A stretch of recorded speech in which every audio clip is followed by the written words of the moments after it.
After that ridiculous show of strength? We'll do anything you say. Ugh. I don't have the strength to deal with you. Steven Universe Future ended off 2019 on a depressing note, and that seems to be mutually agreed upon by both those on social media and from those within my friend group. The show has only given us 10 episodes so far, but each of those episodes have their own message ingrained within their writing. And while all of those messages are striving to add to the broader narrative and final message of Steven Universe, I think that individually they're very important to understand. Instead of jumping right into the episodes with heavy implications like Prickly Pear, I decided to start out with an episode that has an important but much more lighthearted message. That episode being, Why So Blue? Now, regardless of how you feel about Lapis Lazuli as a character and the direction the Crewniverse decided to take with her, this episode is very important in terms of the lesson it tries to teach its viewers. One that I think everyone, including myself, can learn from. The lesson of patience and restraint. Throughout the episode, Lapis and Steven are interacting with two other Lapis Lazulis. To avoid confusion for the rest of this video, we're going to refer to Crystal Gem Lapis as Lapis, and the other two Lapises as Curls and Freckles respectively. Lapis and Steven go to an alien world because Curls and Freckles are going around and terraforming planets with their water powers, effectively killing the organic life that lives on them. This is a normal occurrence since gems who were once part of Homeworld are a bit confused as to what their purpose is now that the Diamond Authority is no longer using them to colonize planets. They think that these actions of terraforming will please Steven, but are simultaneously disappointed and unfazed to learn that these actions are unwanted. Instead of actually doing what Steven wants, they continue to destroy the planet since it's what they enjoy doing. Steven's goal is to educate and reason with the gems who are seemingly lost in their ways and to give them direction. While the duo is trying to reason with them, Curls and Freckles continually insult Lapis, calling her dull and boring amongst other things. This obviously hurts her feelings, but she restrains herself from rebuttaling in a harmful manner. Eventually, though, Lapis has enough of their verbal and physical attacks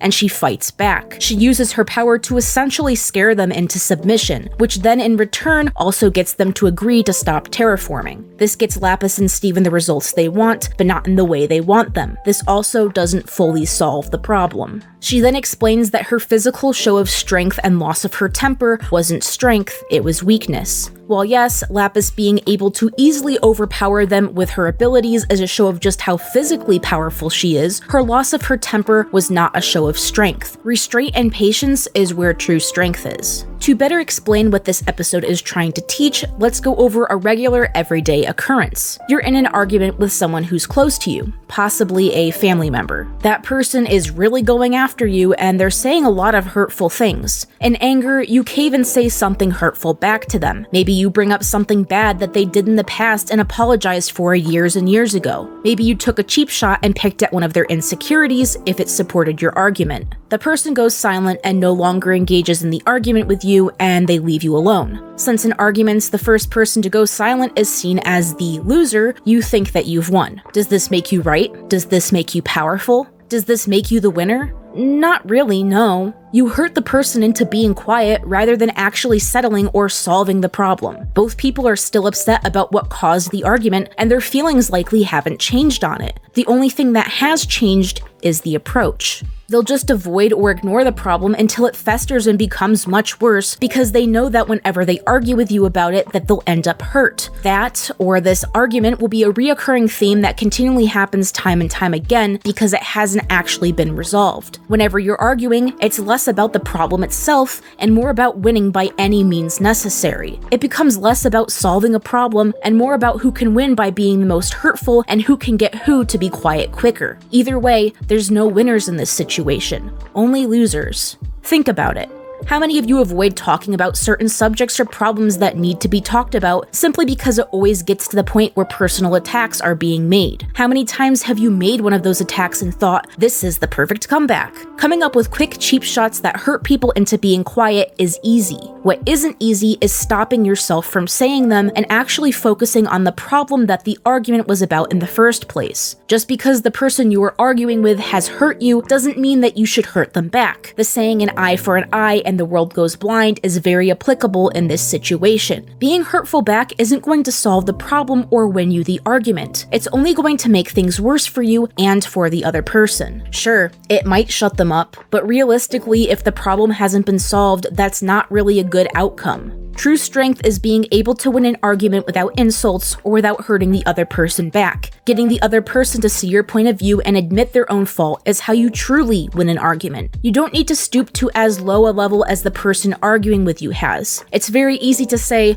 well, they did it, so I can too. It's harder to say, they're insulting me and making personal attacks, but I'm not going to insult them back. Being able to do that makes you the bigger person in that moment of time, not them for hurting you into submission. Now, I should preface this by saying that of course this only applies to normal everyday vocal arguments, like over minor or sometimes some major disagreements. However, some people you can't reason with things about, and no amount of arguing, in good faith or not, is going to change that. I don't want this message getting misconstrued. If someone is physically or mentally abusing you, by all means remove yourself from the situation as soon as possible and defend yourself. You don't really owe it to that person at that point to be diplomatic with them. What this message is saying, however, is that hurting people to win an argument doesn't get to the root of the issue. Someone only listening to you out of fear isn't a good thing, because the way that they feel and the way that they act will stay the same. They will just limit how they're behaving around you and not around others who their behavior could also hurt. You don't win an argument with someone by making them afraid of you. You win an argument by making them see your point of view, the latter of which is much harder to achieve because this is a permanent solution. True strength is seeing that resolve through, no matter if the opposition is spitting vitriol. Weakness is taking the easy way out just so you can get the momentary serotonin that comes after the delivery of a good comeback.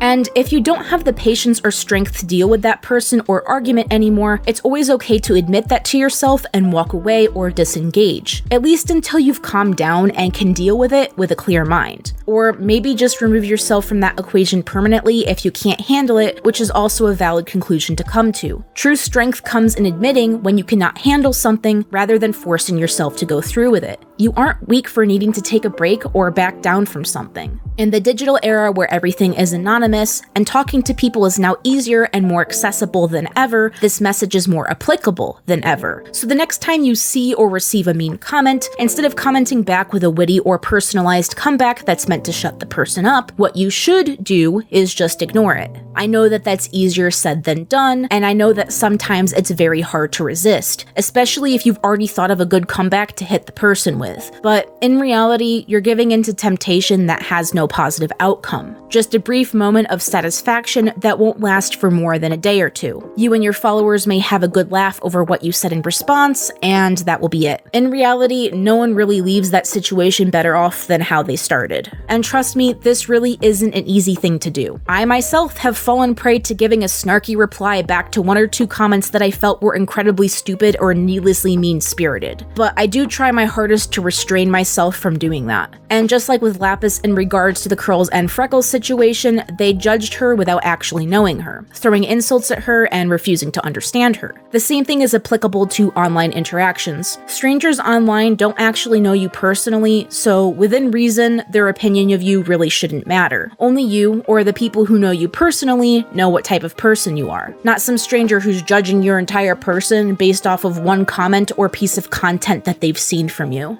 Attacks on you as an individual shouldn't be taken seriously, and you should just do your best to ignore it. Not saying to deflect rightful criticism, but personal attacks aren't criticism so much as they are insults with malicious intent. They're just not worth engaging with, especially if you're only doing so for your own fulfillment of saying, I sure showed that person up. Trust me, the person you're responding to is just glad you took the bait, and now you may look bad if you insulted them back. And like I said earlier in this video, a lot of this is circumstantial and within reason. Someone having a different opinion with you on a cartoon is not grounds for them to call you names, and if that's happening, you should just ignore it. Be the bigger person in this situation. At the end of the episode, Lapis switches to a more relaxed approach with curls and freckles. She explains that she's not proud of her little outburst, which is confusing to the two. They hands them little homeschool pamphlets before heading back to Little Homeworld. While Curls doesn't seem to have had a change of heart, Freckles shows up at the school, willing to learn. And this is what the outcome is of being patient and having restraint. Lapis and Steven were patient with two people who they were at odds with. They explained why the two were wrong, and why what they were doing was harmful. Even under immense ridicule, they didn't resort to insulting the two misplaced gems back. They stood their ground and calmly explained their reasoning, eventually convincing Freckles that their way was the correct way. They didn't manage to convince Curls, regardless of their friendly approach. And that's okay. Like I said earlier, not everyone is going to be reasoned with. You do have people that are so stuck in their own ways and so afraid that they aren't willing to listen to you, friendly or not.